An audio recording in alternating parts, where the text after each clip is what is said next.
Hi, everyone. Welcome to episode 105 of the All Dolphins podcast. Today is Thursday, October 19th. Episode 105. We started the odometer. So we're going to recognize there were some kickers who were number 5 for the Dolphins, but I want to throw out a piece of trivia that I believe still holds true. The only player the Dolphins traded twice. This goes way back. Actually, even before I started following the Dolphins back in the 70s, quarterback John Stofa, who they traded to Cincinnati in 1960. Looking it up here, 1967, after they drafted Bob Greasy, and then they got him back and they traded him again to Denver in 1971. Just throwing it out there because it's a cool This piece is of before like the era of free agency, so players were basically prisoners, correct? Yes, they were correct. So I thought that was cool. There were other. You basically traded him away and then reacquired him. Correct. They required him through like him getting cut and stuff like that, and then bring him back and then trade him a second time. I thought it was an interesting piece of trivia. Some folks out there probably like, who cares? Get on to the news for today on Thursday, October 19th. Okay, so fine. We'll get to that.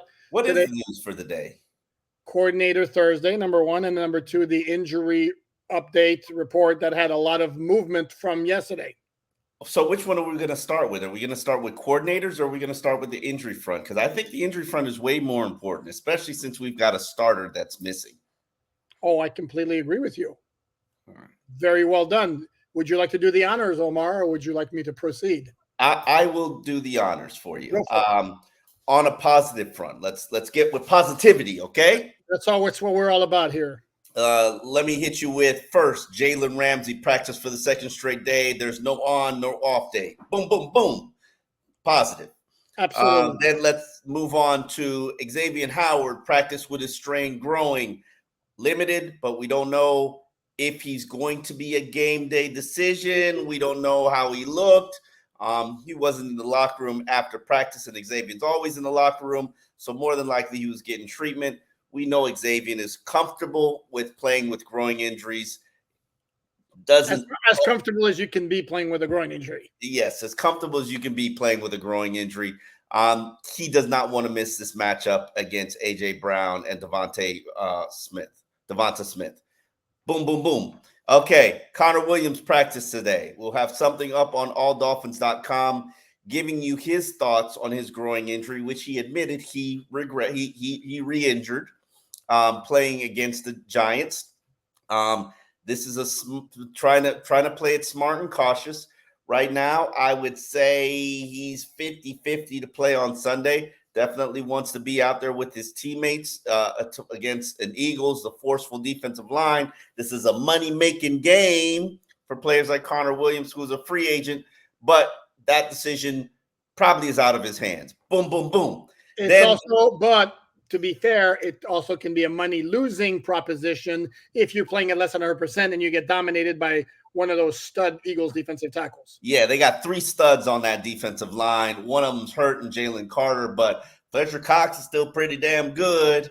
And then they've got what's his name again? Jordan Davis, first round pick out of Georgia. Yeah, Jordan Davis, who was phenomenal last year as a rookie.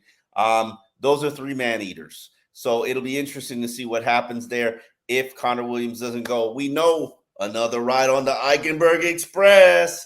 Then which you enjoy a little more than you did before last week. Yeah, I mean, the first ride led to a 3-train car wreck. It was like the Bright Line, just going over cars. It was a little bumpy. Yeah. It wasn't necessarily the safest ride. However, no collisions, no crashes last week. And Eichenberg has now started 2 games at center. He's getting a little bit more comfortable. However, he will be in a very hostile territory in Philadelphia. So that's something to be watched. Alec Ingold also returned to practice, as did my guy, Kendall Lamb, who is dealing with a family situation, but he's back in the fold for the Miami Dolphins, back on that line, and hopefully will hold it down at left tackle until Teron Armstead comes back, which might be the Chiefs game, might not be the Chiefs games. We shall soon see. Alec Ingold returned to practice. You forgot to do Oh, I forgot my boom, boom, boom. You gotta Boom, do boom, boom. there you go. Alec Ingle returned to practice.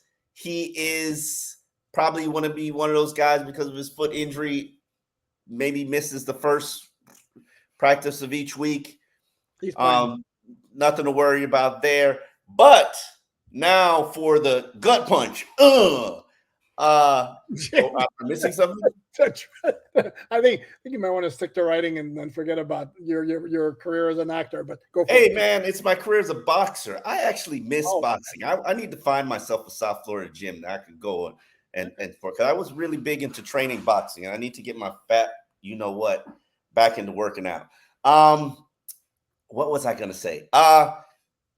Andrew Van Ginkel, the Gink, as the team calls him, missed today's practice.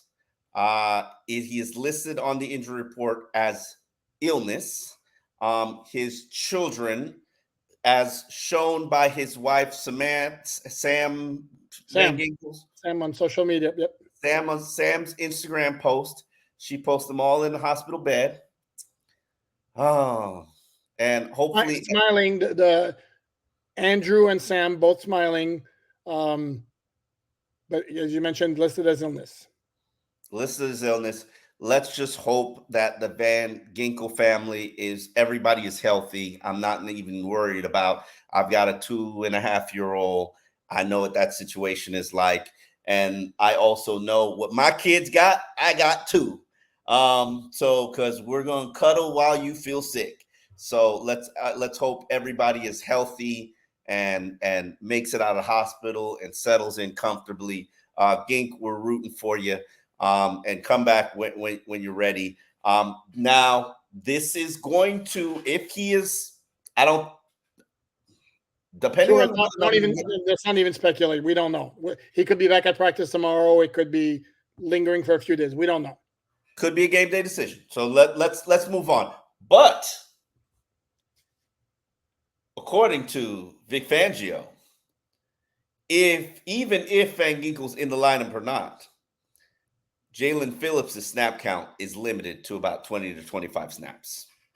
And that's because they're being cautious in his return from his obliques injury that started in the back, went to the oblique, and they really don't want to handle this smartly. And knowing who Jalen Phillips is, I think they're going to be err on the side of caution because Jalen Phillips wants to get in there. And go ahead. However, it should be noted that Jalen Phillips was listed as a full participant yesterday and today, which certainly bodes well in terms of being able to ramp up his snap count against the Eagles, which is what Fangio and outside linebackers coach Ryan Slowick also talked about, that they want to get him back, and then but he gets better and better. He's not going to. He's going to limit it. Keep him I believe that he was talking about the game against the Panthers. Carolina. Yeah. Heard him say they're going to continue to do that just so that they can get him right. It was one of the few things that stood out today from Vic Fangio. And I was like, okay, well, I felt like they were in a comfortable position because Andrew Van Ginkel's in there. You pretty much have a 3, if not 4 pass rusher rotation. Now let's just assume Van Ginkel is not, let's just assume Van Ginkel is not cleared to travel. Let's just assume this. It is flu season. You don't know.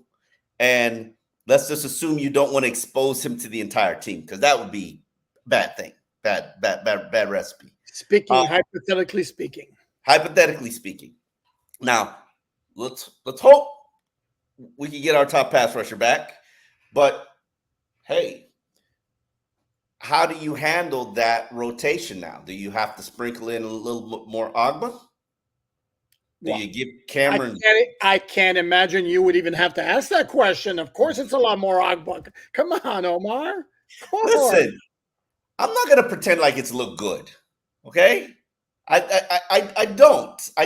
It's looked okay when he's standing up. No mas. Hand in the ground. I'm all for it. I'm okay. So I'm not even gonna pretend like it looks the same. Um, No, it doesn't.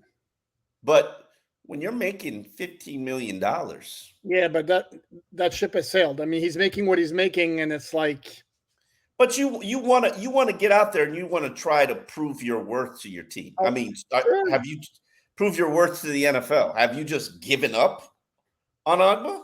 I mean, technically, Ogba is a tradable commodity if you think Not, about it that not way. at 15 million. He ain't. I mean, I mean, where's the lie? Where's the lie?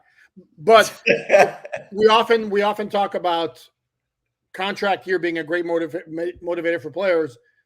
Well, Agba, I'm sure, is smart enough to realize the way his contract is structured and the way it stands now. Oh, he's a free agent. Correct. He's getting cut. Well, so he's playing. It's technically, and this is the same thing somebody brought up, like on social media, that Xavier Howard is in a contract year. He's not. No, he is. He's signed for a couple more years. He is in the realistic sense that because he's got a very cuttable contract next off season. But it's the same with Agba. Technically, he's under contract, but the reality is, at his salary, yeah, more than likely he's not seeing the team next year. If I may take a timeout, You may. understand that these agents, and Xavier Howard has a very good agent in David Canner. These agents strategically structure these contracts. There is a March 19th, $4 million roster bonus, which basically means 4 days into free agency, you got to decide what you're doing with him and allow him to either go to the market and play for the highest bidder, or figure out a Darius Slay situation where you can figure out a way to make it work for both sides to stay here. Xavier, as everybody knows, is a businessman.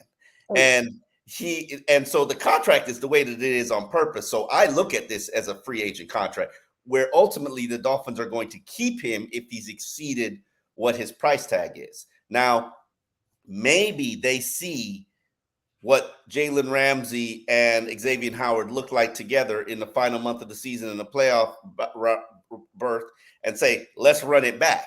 And certainly the fact that we've seen Cam Smith get slow cooked and not be brought to the forefront pretty early in his and I talked to him today, by the way, so remind me to bring that up to you. Maybe that is a situation where, yeah, they'll revisit when they see them play together and see how it works and how it looks. But ultimately, Emmanuel Ogba knows he's in a free agent year. Jerome Baker knows he's in a free agent year. Xavier Howard knows they're in a free agent year. They know they're no different than Robert Hunt, Christian Wilkins. The players in this league, they know the business of this league. And I say this all the time. My favorite question to ask a player in their fourth year, right when they realize that the NFL is a business, my favorite question to ask them is, when did you learn that the NFL is a business? And I never write these stories because it's not a tape recorder out moment. It's just a moment when they realize, damn, this ain't a sport. This is a $16 billion business. It's an empire. And ultimately, I'm just an employee. And this ain't about team and all this foolishness. This is business. Yeah, and not only that, it's not. Yeah, the big picture thing is it is a business. The other part of it is there's a salary cap that team have.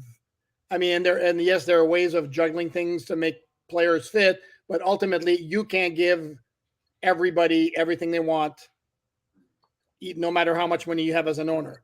Like if there was no salary cap, like you just imagine what the Dallas Cowboys payroll would look like, and then maybe even the Dolphins payroll because Stephen Ross wants himself a Super Bowl title. I mean, it's pretty damn close to it right now. Like I wrote in an All Dolphins piece, and it's really about trade scenarios. You can find it looking up hashtag All Dolphins. Trade scenarios at each position, or what the Dolphins need to address at each position.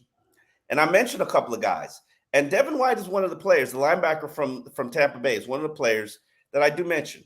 Hell of a player. He is in a Bradley Chubb-esque situation where his team is ultimately determined, we're not going to pay you like you're one of the top paid players at your position.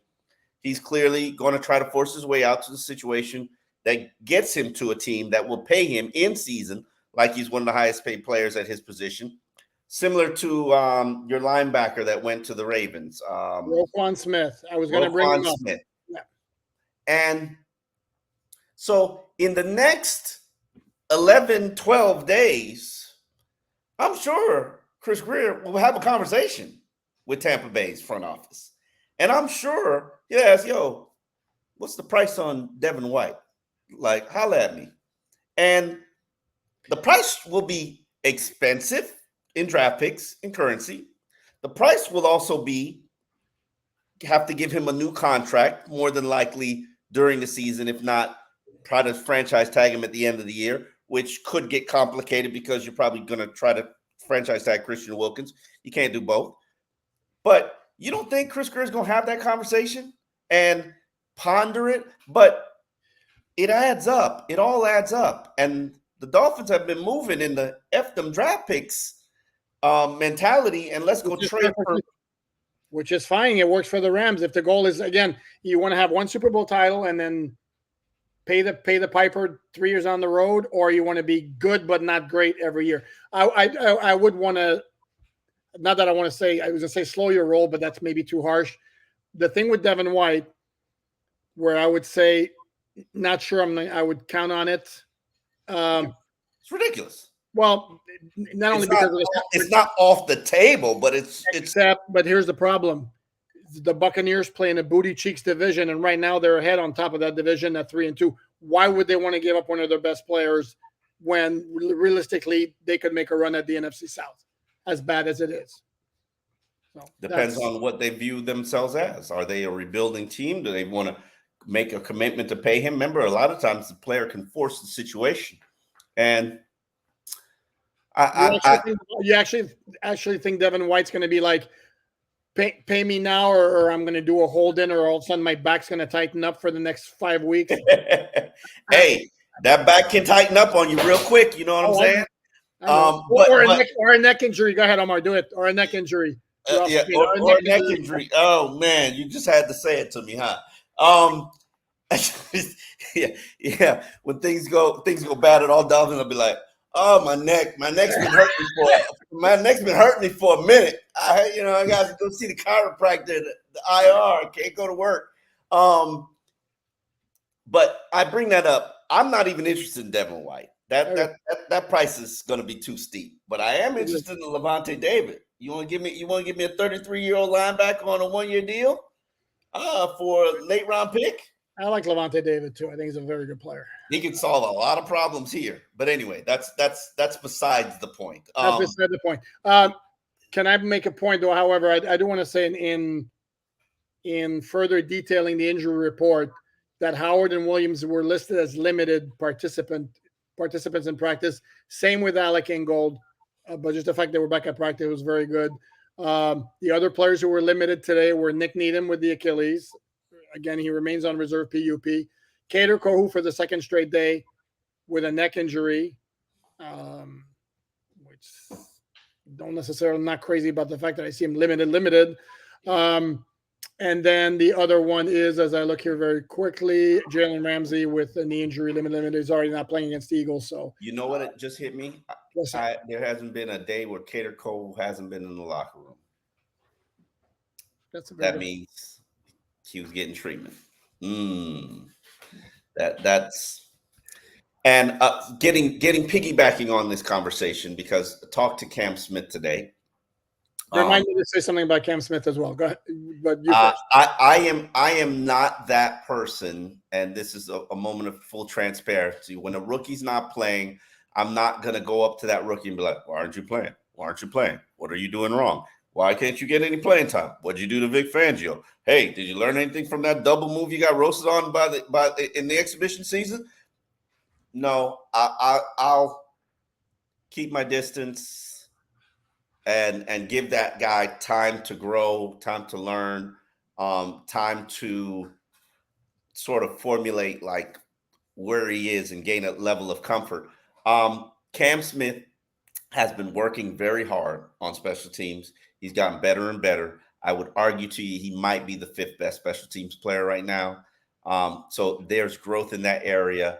He's speaking. Timeout. All right. If you're going to be that specific to say he's the fifth best special teams player, you know damn well I'm going to go ahead and ask you. Okay, so who are the top four?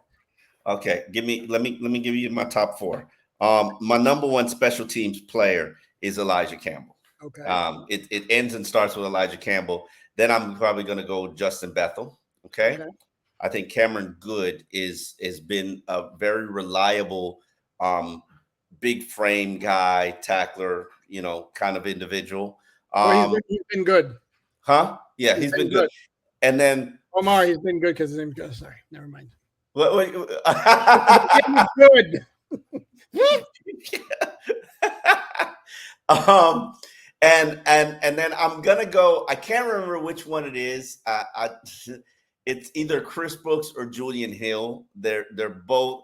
It's hard to figure out which one is which because they look alike on the field. They're both big, like Chan and Ahmed. Kind of. I see them in the locker room sometimes. I'm like, which one is that again? They're both like caramel complected brothers. Like I know this is like so. It's but now one has a knee brace on, so it's easier to identify them. But they're both big chiseled guys. And I can't remember which one. Oh, Brandon Jones. Brandon Jones is up there too. Brandon Jones is really doing a good job on special teams. Okay. So there's my guys. But Cam Smith is a gunner now, and he's a personal protector, and he's been pretty good at what his role is. He's growing into what his role is. But he also said, at South Carolina, he played a lot of man press coverage, and that was his forte. He's in the Xavier Howard camp of that's where I'm comfortable in. And here you have me in bail press, which is basically we're in zone. I'm giving you freedom. I can't touch you. You're running routes in front of me. And then I got to recover and trail and then go cover you downfield. And I think that's a little bit of a transition for him.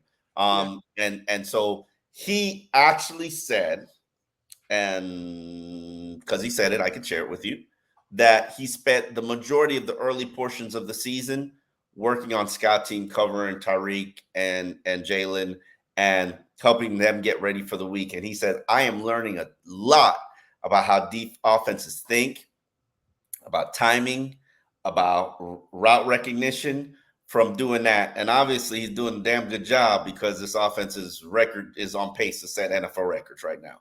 Well, maybe he's not doing a good job, or no, or maybe it wouldn't matter because Tyreek's speed would be showing up against anybody, and all the moving parts in the offense, including Tua, including the receivers, including the offensive line, including the speed. I mean, he must be doing a good job because he's helping them get good looks. Okay, and here's where I jump in, because I asked you the obligatory. In fact, that's how I preface my question to Vic Fangio, the obligatory Cam Smith question.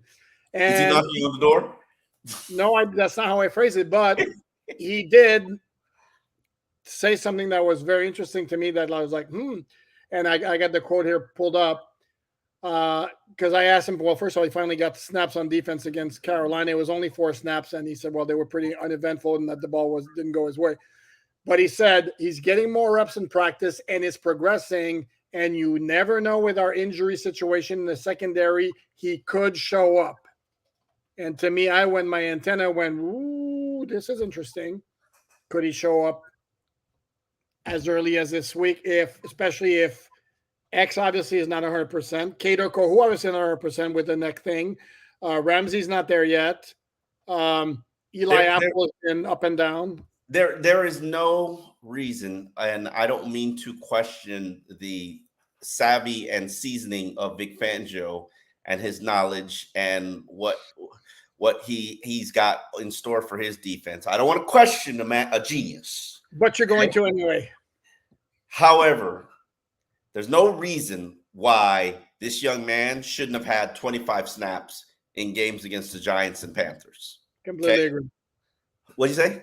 Completely agree. Also, there's no reason why for the past month he shouldn't be in there at least taking a series off, just like Duke Riley takes a series off from the linebackers. And you have that film, you have the ability. No. if you look, and I am as somebody who does the snap count observations after every single solitary game, the cornerbacks don't rotate. If you got, they don't. You're I giving me know that. they don't, but doesn't Okay, mean that they shouldn't. well, maybe it's You because they you don't, because should. it's not as much of a physical toll playing cornerback as there is playing linebacker, where you're going up and tackling in the run game. Come on, Are you Omar. Are kidding you me? are you serious with this? Are you serious? Yes, I'm Okay? totally You want serious. to talk about physical toll? How about the running? How about the mileage? You want to run with Tyreek Hill for 50 snaps a game and think there's no physical toll involved in that? When you've been training with your cardio all along to do a lot of running, it's not nearly the same as banging heads with running backs and offensive linemen and pulling and blocking tight ends and black. I don't want to run 50, 40-yard sprints. Like, I would rather bang heads for 10 yards than run 50, 40-yard sprints, change of direction, cut back. Like, give a brother a breather. Like, you telling me that X wouldn't benefit X and Cater? Not Cater, because he plays a pretty important slot position. But I don't think NX doesn't play an important outside position. I think Cater's playing way too much as well, just for the record. You're telling me that you can't take a series off at cornerback? Cornerbacks are not offensive linemen. Offensive linemen is a total chemistry thing. They're like, if everybody rotates, but cornerbacks and safeties, like they don't. I mean, they're obviously rotates in and out of the game. If Tyreek rotates in and out of the game, why the hell can't a cornerback? They rest Tyreek. They don't. I mean, it's like, it's not just a Dolphins. They don't mean they shouldn't. Just because if you rest Tyreek, the best weapon in the NFL, why the hell wouldn't you rest the guy defending him? I've never understood this. It's the nature of the position. It's like, because it's stupid. It's not the nature of position. It's okay. So, here's what I would propose: send a letter to every single coach around the NFL and tell them it's stupid, because every one of them pretty much uses their DBs on an every down basis. I will tell them. I will send that letter. I will formulate it, and I'll direct it to the defensive coordinator. Because I'm sorry, you don't see those plays where Tyreek comes off the field, takes a rest, then to go run his 2.2 mile per hour track meet against a tired DB. You don't see those plays, and then wonder, why is this guy so open all the time? Well, it's because the defensive back is playing 50 snaps a game. You actually think that's the only reason, dude? Really? It definitely helps why he's 5 yards behind the guy. Like the Giants game where the guys were sprinting 40 yards across the field, then to go run with Tyreek for another 40 yards across the field. Like, are you kidding me? You're telling me that quarterback can't have a rest? Except this is where I would point out, and I have to look at his snap count, that X in 2020, when he basically was borderline defensive player of the year, basically never came off the field. Certainly didn't hurt him then. That was a young X. This is a 30-year-old X. And I'm not saying that 3 years ago he was 27. I mean, dude, there's a reason. I mean, there's a reason obviously teams don't do it. They have never done it to me. What is it then? Since you know it?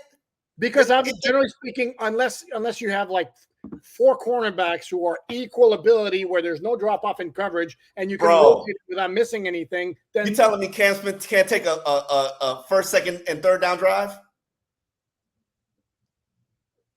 Is he gonna? Is there not going to be a drop off from X when X is right?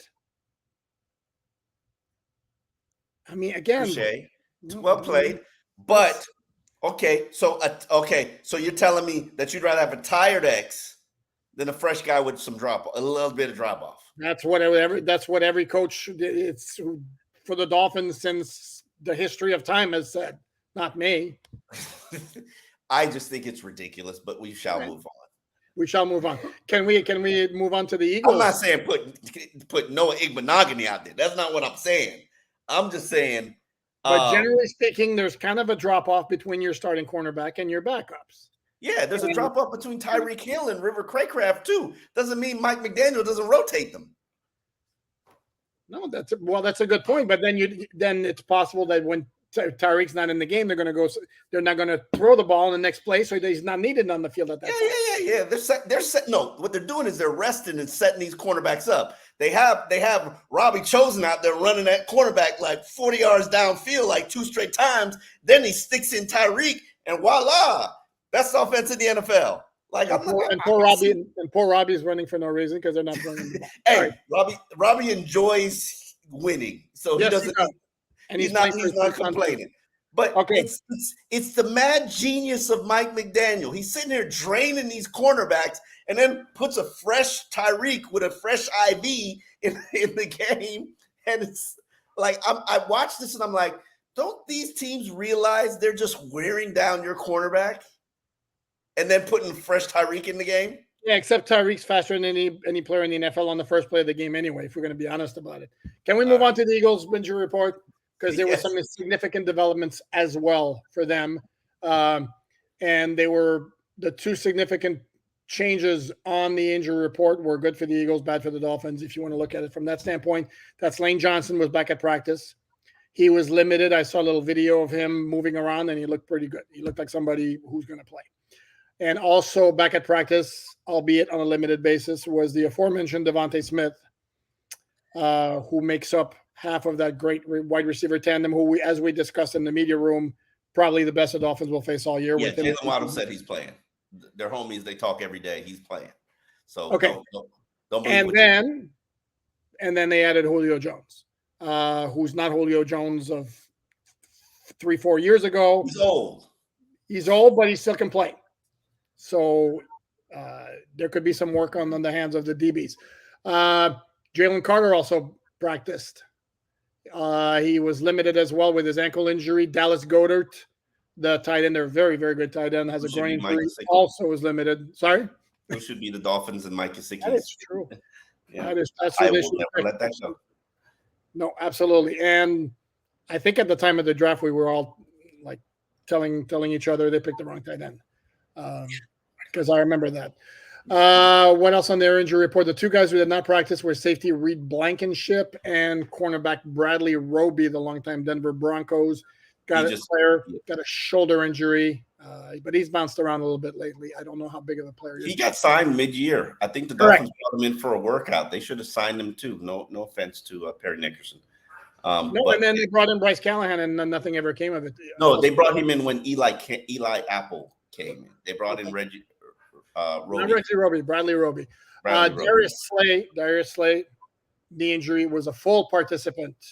He playing. Nelson Williams, they're one of their 17 great defensive tackles. Also was a full participant as an ankle injury. So I would imagine 17. No, I'm just exaggerating a tad to make. I just like one of their defensive tackles, just one. Which one do you want? I'm not picky. Just give me one. Just one. No, but if you know what the Eagles do is every year, first or second round, they pick. It's O lineman or D lineman. That's all they do. I mean, it's crazy. Like it's this year, through the trenches. It's the Bill Parcells blueprint, and it's worked. I mean, if you look at their defensive line, Fletcher Cox at 2, Jordan Davis was a 1, Jalen Carter was a 1, Brandon Graham was a 1, Derek Barnett was a 1, Josh Sweat, I can't remember, maybe a 2. I believe it was a 2. Mm-hmm. I mean, it's crazy. Oh, and they got Hassan Reddick as a free agent. He's also a former 1. I mean, it's just that's what they do, and it's worked out. And they also wound up with some gems on the offensive line. With Jason Kelsey was like a 5 or a 6, and then they signed the big Australian kid out of Australian rules football, Jordan Mailata, their left tackle, where they drafted him like in the 7th round. I don't recall, but it was like one of those project whatever, and boom, they made him a great left tackle. So that's how they got it done.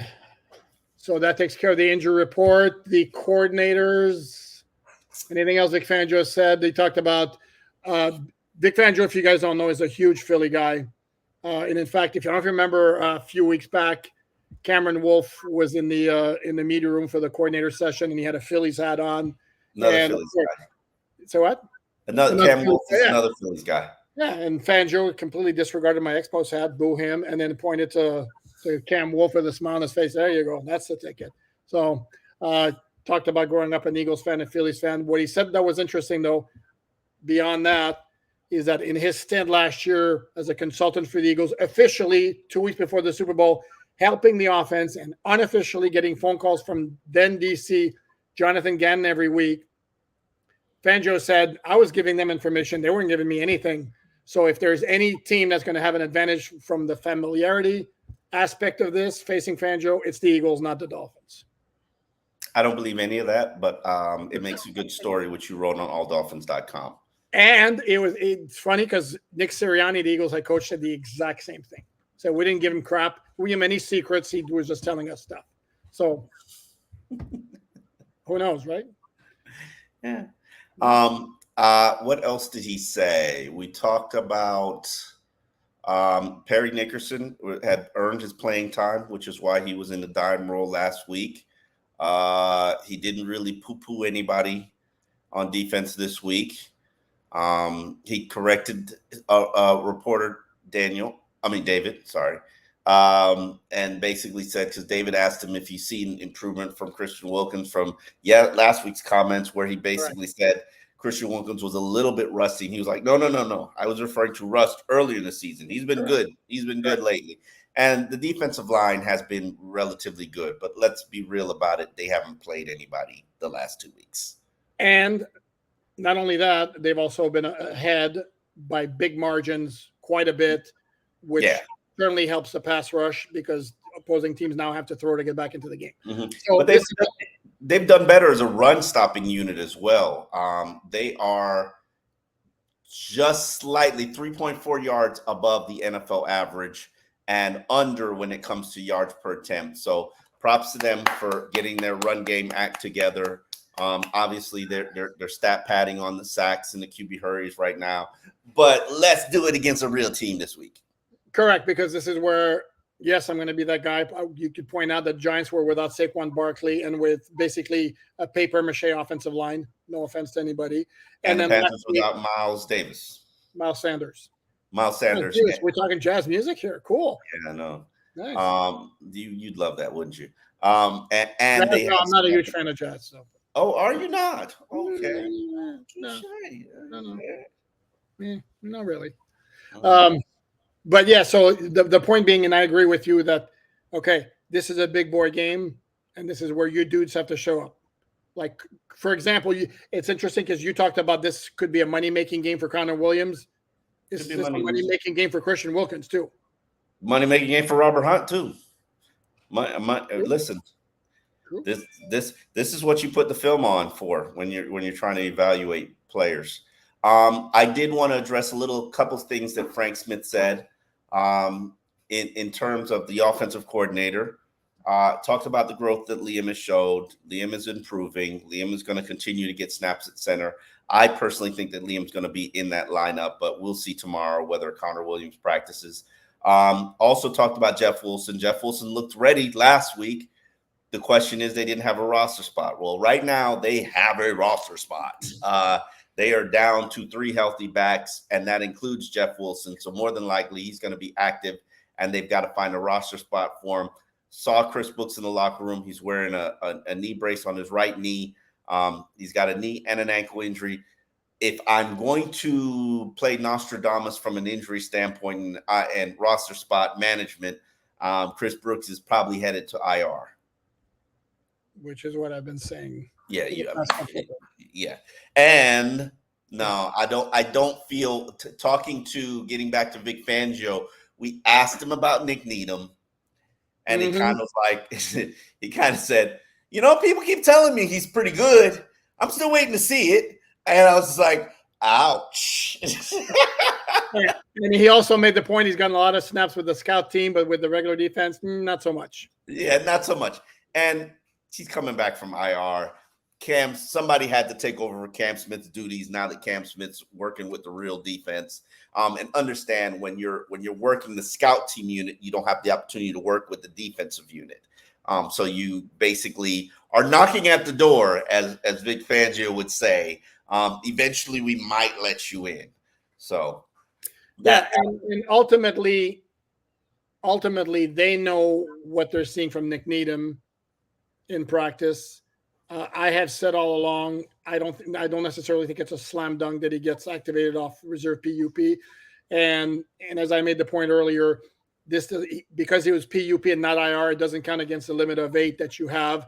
Where right now it's Jeff Wilson, Robert Jones, and Jalen Ramsey, who are 3 designated to return moves that you've used Teron Armstead will be 4. Devon Achane will be 5. I think keeping 3. You keep keeping 3. I know some of the other Mimi guys were saying, well, you have to have 1 for Craycraft and for Izukama. And Why? are we sure? Are we sure about that? Yeah. As I go back to me, Izukama, when I hear neck and it's an issue dating back to college, again, I am just nothing but queasy about that situation. I see him in the locker room every day. He's training. Yeah. I see him in the locker room every day. He's training. I need to go see my girl, Tina. Tina walks on my back. But me right. No, but here's the thing also, for anybody who would suggest, well, if he's in the locker room, that means he's fine. Well, we saw Ethan Carter last year in the locker room for several weeks after he got put on IR with a concussion, and he never came back. Basically stayed on IR the entire year. No, I'm not joking. Yeah. So it's not necessarily indicative. I mean, obviously it's better than if he was in the hospital in traction, but it's not necessarily indicative of, oh, he's definitely coming back. So I'd be surprised actually if both Craycraft and Izukama were designated to return and eventually came back.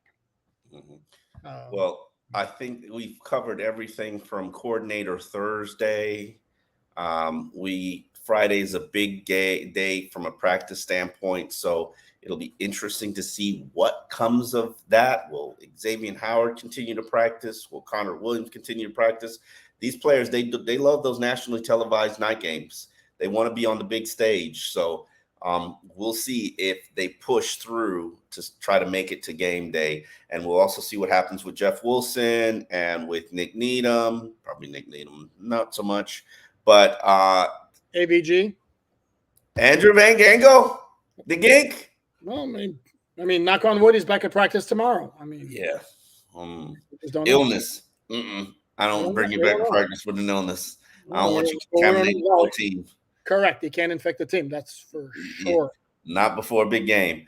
But we will be back here on alldolphins.com as we continue to say to you, we are doing business and trying to figure out what our audio situation is going to be. We're free agents. We're trying to handle business. Until we do, we will only be on the YouTube platform where they take care of us right now. But you can find us searching All Dolphins on Twitter. Just put in the hashtag All Dolphins. You can find all our stories, all our podcasts, all our teases. As you see from the production over here, we're trying to ramp things up. Look at Alan with his beautiful background over there of Dolphins Stadium. Yeah. How about, see, when Alan does the how about that, he mean business. All right. And to Omar's point also, we guys, alldolphins.com, we have about 5 or 6 stories every single solitary day, analysis and all the news, keeping you up on everything, up to date on everything going on with the Dolphins, and all for free. And videos now too, by the way, not just us. Interviews. And soon, one day, Alan is going to allow my first and 10s to go there. All right. We will see you tomorrow. Thanks, everyone. Thank you.